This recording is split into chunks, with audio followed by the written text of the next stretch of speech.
안녕하세요. 오늘도 사연살롱을 찾아주셔서 감사합니다. 경기도에서 살고 있는 50대 남성이에요. 저는 지금까지 평범한 삶을 살아왔어요. 그래서 드라마에는 나오는 일들은 저랑은 다른 세계 얘긴 줄 알았죠.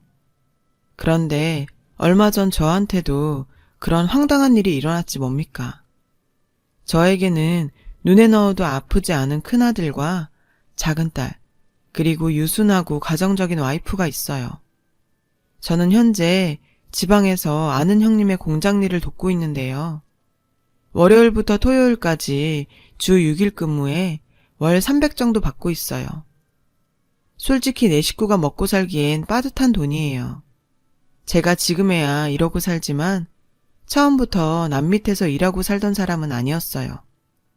원래는 서울에서 수출 무역업을 했더랬죠. 서울에 아파트도 2채나 가지고 있었고 차도 외제차를 끌고 다녔고요. 그 밖에도 현금 자산을 꽤 보유하고 있었고 1년에 한두 번은 가족들을 데리고 해외여행을 다닐 정도로 남부럽지 않게 살고 있었죠. 그런데 망하는 건 정말 한순간이더라고요.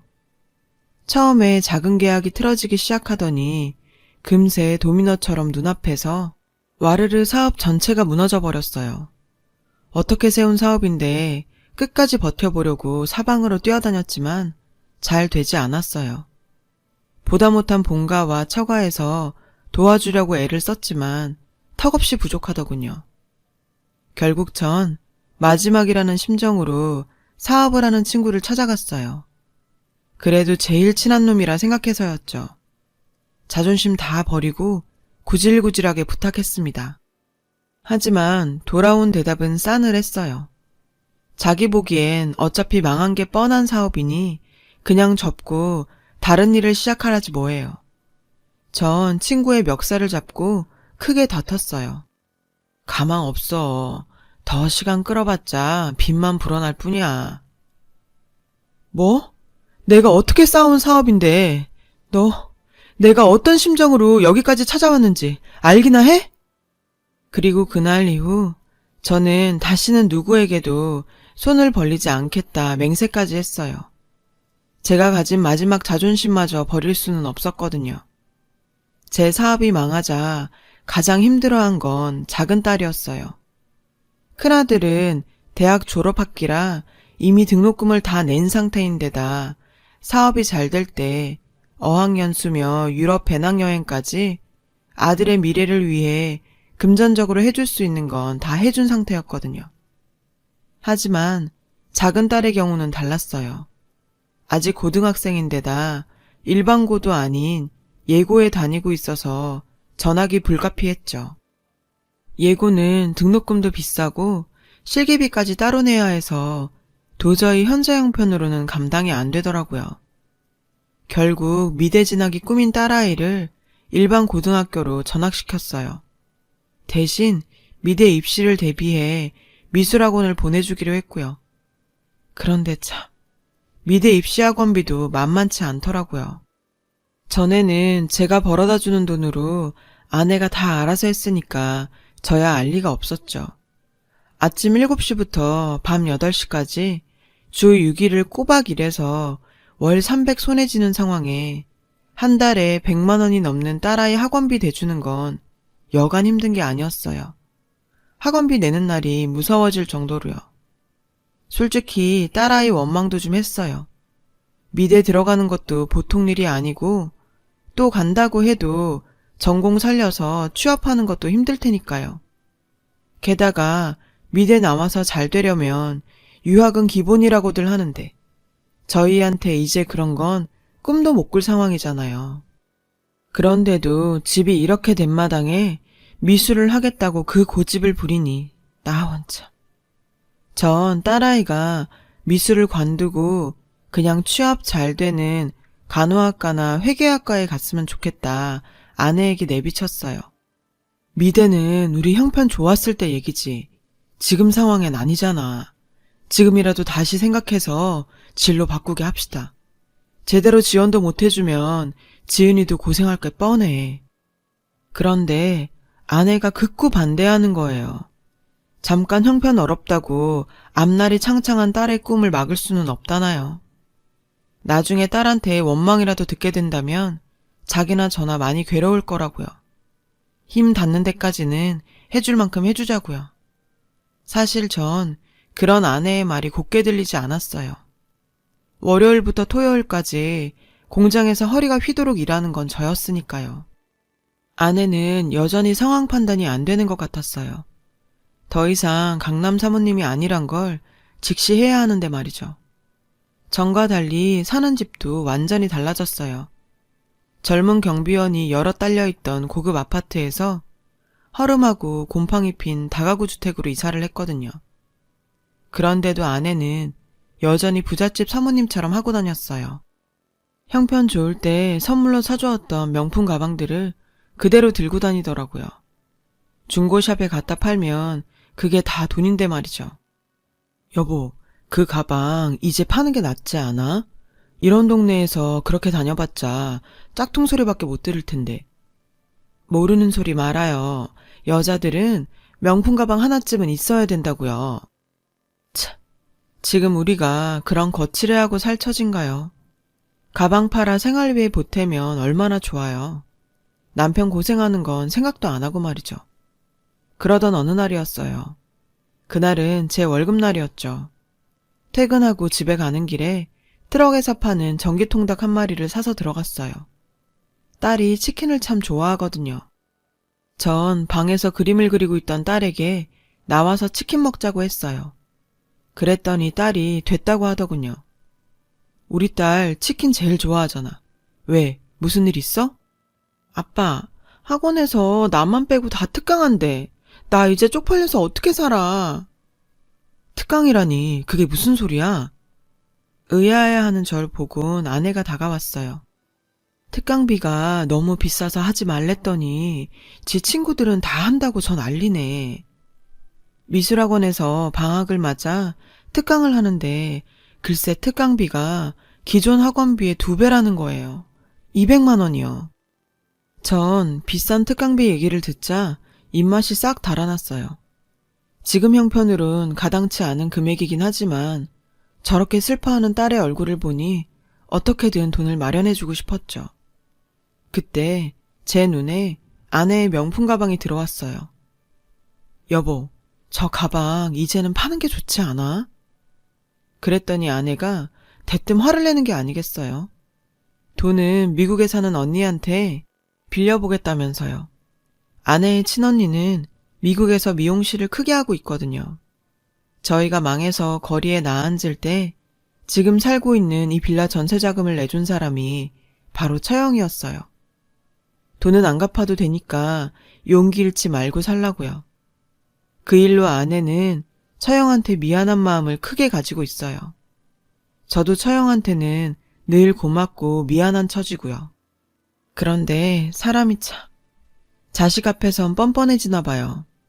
이번에도 결국 처형한테 손을 벌리고 말았거든요.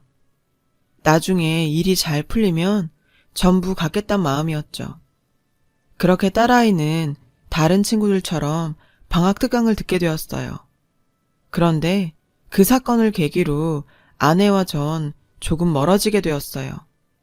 아내는 예전처럼 밝아 보이지 않았죠. 이제 정말 우리가 망했다는 걸 실감이라도 한 듯 어두운 표정이었어요. 대화도 많이 줄었고요. 전 이 모든 게 다 제가 부족해서 생긴 일이라고 생각했어요. 돈만 있으면 뭐든 살 수 있고 가정의 화목도 이룰 수 있을 거란 생각이 들더군요. 실제로 그렇기도 하고요.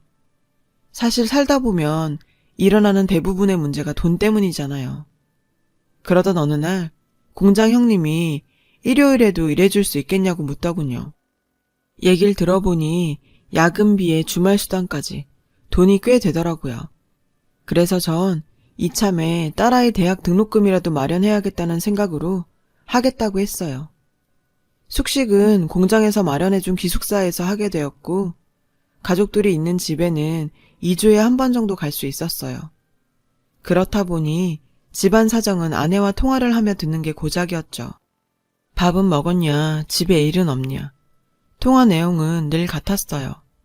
그때마다 아내는 별일 없다고 했고요. 그렇게 전 조금씩 공장 생활에 익숙해져 갔어요. 그런데 숙소에 누워 가만히 생각해보니 바로 다음 날이 아내 생일이지 뭐예요. 아차 싶었죠. 그래도 지금이라도 기억이 나서 다행이다 싶었어요. 전 공장 형님한테 전화해서 하루 휴가를 얻었어요. 그리고는 동네 빵집에 들러 생크림 케이크를 사고 시장에서 아내가 좋아하는 복숭아도 10,000원어치 샀어요. 이번에야말로 아내와 대화 좀 나누고 예전처럼 돈독한 사이로 돌아가야겠다 생각하면서요. 그런데 웬걸? 집에 가보니 아무도 없는 거예요. 딸에게 전화해보니 학원에서 특강 중이라 늦게 끝난다고 하더군요. 아내는 아예 전화를 받지 않았어요. 이상했어요. 아내는 일을 다니는 것도 아니었으니까요. 그런 아내가 밤 9시가 넘도록 집에 들어오지 않더라고요. 결국 저는 생일 케이크 초만 꽂은 채 잠이 들고 말았어요. 얼마나 잤을까? 아내가 절 깨우더군요. 시계를 보니 11시였어요. 당신, 지금 이 시간까지 어딜 돌아다닌 거야? 동창회가 있어서 다녀오는 길이에요.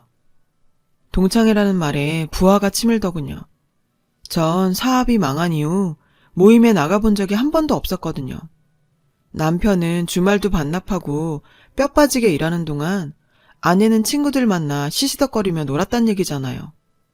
제가 우연히 찾아온 그날 말고도 아내는 자주 밖으로 놔두는 느낌이었어요. 제가 자신을 의심하는 줄도 모르고 아내는 자기 생일인 줄 어떻게 알았냐고 좋아하더군요. 기왕 생일 케이크를 사왔으니 초에 불이라도 붙이자고 했죠. 하지만 전 너무 화가 난 나머지 그 길로 다시 공장으로 오고 말았어요. 공장으로 돌아와 딸아이에게 전화를 걸었어요. 그리고 물었죠. 엄마가 자주 외출하냐고요. 그러자 딸이 좀 머뭇거리더군요. 딸아이 말로는 엄마가 하루가 멀다 하고 밤마다 어딜 나간다는 거예요. 어디 가냐고 물어도 그냥 친구 만나러 간다고 했다네요. 저는 딸에게 왜 지금까지 아무 말도 하지 않았냐고 다그쳤어요.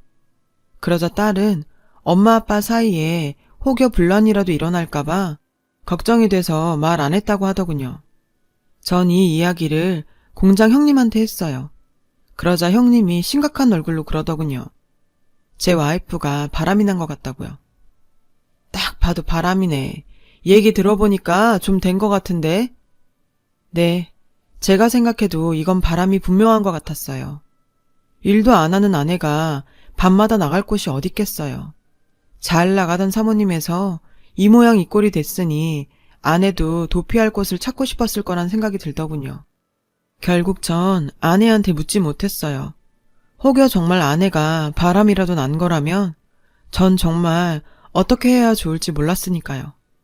제게 남은 건 이젠 가정 하나뿐인데 그냥 모른 척하고 살아야 하는 게 아닐까. 아내의 외도는 그냥 잠시 지나가는 소나기 같은 것이었으면 좋겠다고 생각했습니다. 그러다 제가 공장을 쉬어야 하는 상황이 생기고 말았어요. 출근하다 계단에서 다리를 헛디뎌 넘어졌거든요. 병원에서는 다리뼈에 금이 갔으니 3주 정도는 쉬라고 하더군요. 공장 형님도 이 기회에 집에 가서 좀 쉬라고 권했고요. 하지만 전 집에 갈 용기가 나지 않았어요. 아내를 보는 게 두려웠거든요. 하지만 별 수 있나요? 갈 곳이 집밖에 없는 걸. 결국에 짐을 싸서 집으로 향했어요.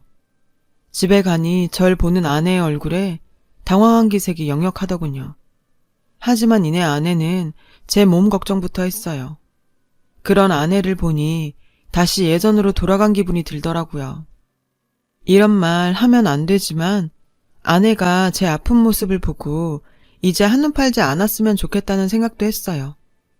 그런데 나 저녁에 친구랑 약속이 있는데 어쩌지? 내가 죽 끓여 놓을 테니까 데워 먹어요. 전 아내의 말에 화를 참지 못하고 결국 욕을 하고 말았어요. 아내는 무척 당황하더군요. 하지만 그런 상황에서도 아내는 끝내 외출을 했어요. 전 비참한 마음에 아내가 끓여준 죽을 싱크대에 모조리 버렸어요. 그리곤 아내가 정말 친구를 만나러 간 것일 수도 있지 않느냐며 애써 스스로를 다독였어요. 절뚝거리는 발로 설거지를 하면서요.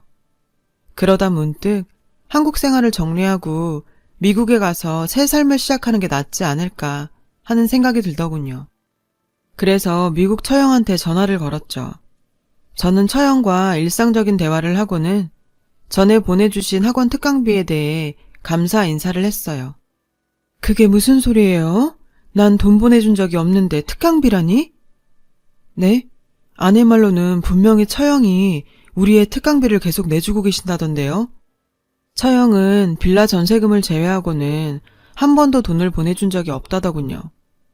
게다가 아내가 처형과 통화하면서 요즘 형편이 나아져서 괜찮다고 했다나요. 오히려 처형이 더 의아해하더군요. 그러면서도 언제든 미국에 오면 생활할 수 있게 도와준다고 했어요. 처형과 통화를 마친 전 오히려 머릿속이 복잡해졌어요. 미술학원 특강비의 출처 때문이었죠. 아내는 자정이 넘도록 집에 돌아오지 않았어요. 그날 밤 저는 뜬 눈으로 밤을 지새웠죠. 새벽 2시쯤이었을까요? 문 열리는 소리가 들리더군요.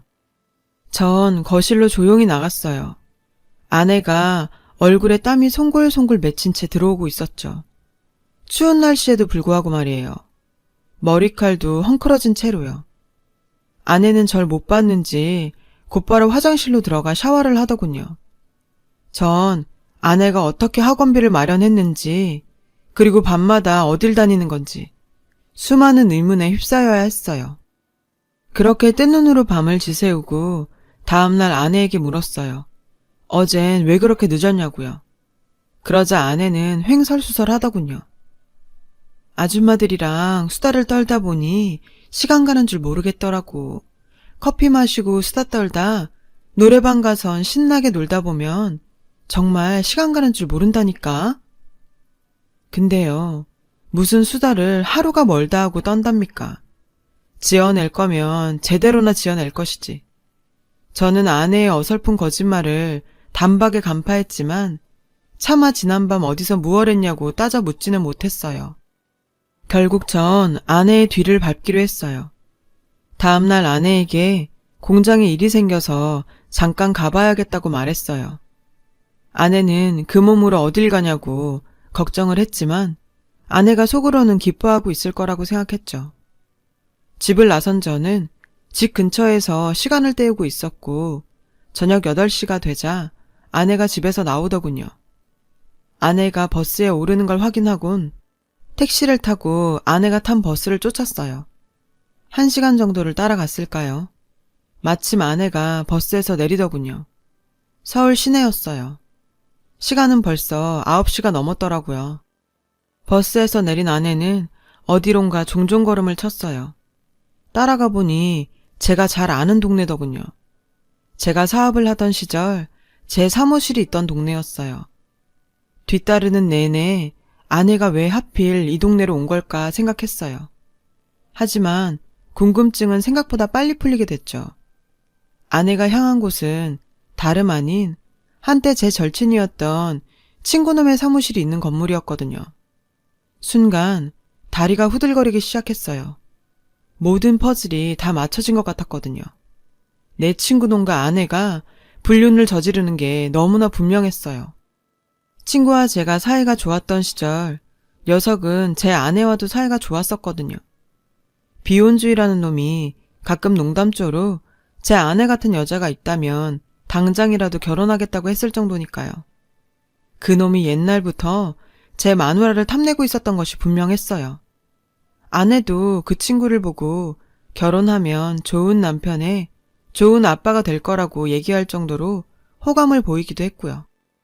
둘 사이에 뭔가 있는 것이 분명했어요. 모르긴 해도 딸의 특강비도 그놈이 챙겨줬겠죠.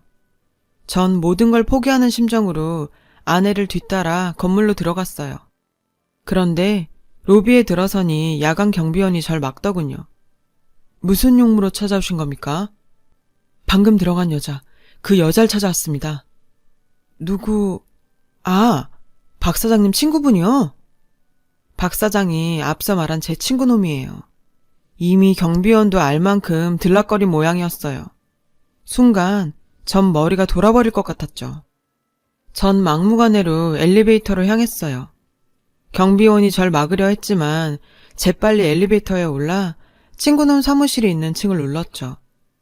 엘리베이터에서 내려보니 사무실 안은 불이 꺼진 채 컴컴했어요. 다른 직원들은 모두 퇴근한 모양이었고요. 그때였어요. 저 멀리 사장실 문틈에서 불빛이 새어나오는 게 보였어요. 안에서 사람 말소리가 들리더군요. 머릿속은 온통 친구놈과 아내가 사장실에서 뒹구는 모습으로 가득했죠. 그렇게 굴욕적이고 참혹한 심정으로 사장실 문을 벌컥 열었어요. 그런데 그곳에는 제 친구는 혼자 있는 게 아니겠어요. 전화통화를 하고 있던 친구는 갑작스런 제 방문에 의아한 표정이었죠. 연락도 없이 내가 여긴 웬일이야? 전 다짜고짜 소리쳤어요. 어딨어? 우리 마누라 어디 숨겼냐고? 그게 갑자기 무슨 소리야? 재수씨가 어딨냐니? 전 다리를 절뚝거리며 다가가 친구놈의 멱살을 잡았어요. 그제야 친구놈은 당황한 기색을 보이더군요. 그 모습에 전 확신할 수 있었어요. 놈이 내 아내와 붙어먹고 있다는 걸요. 네가 뭐가 모자라 남의 와이프까지 건드려? 너 나 죽는 걸 보고 싶어? 일단 이거 놓고 얘기해. 네가 생각하는 그런 게 아니야. 그런 게 아니면 왜 우리 마누라가 밤마다 네 사무실에 찾아오는 건데?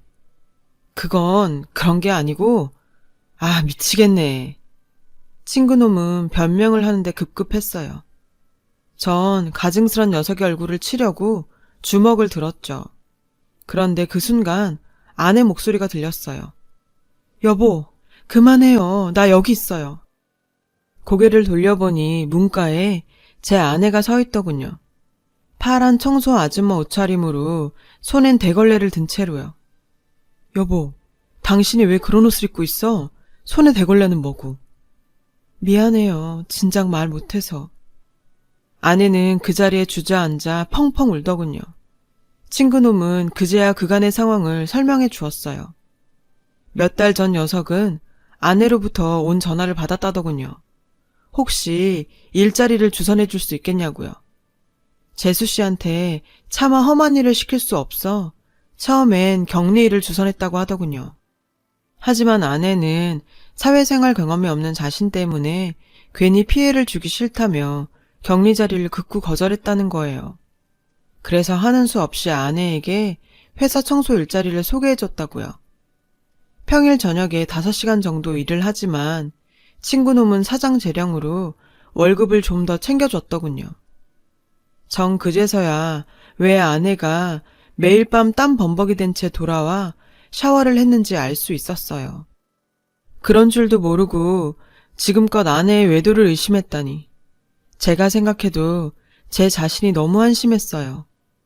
파란 청소복을 입고 서 있는 초라한 아내를 보니 차라리 잘 차려입고 나가서 바람이라도 피웠더라면 지금처럼 이렇게 미안하고 안쓰럽진 않았을 텐데 하는 생각이 들더군요.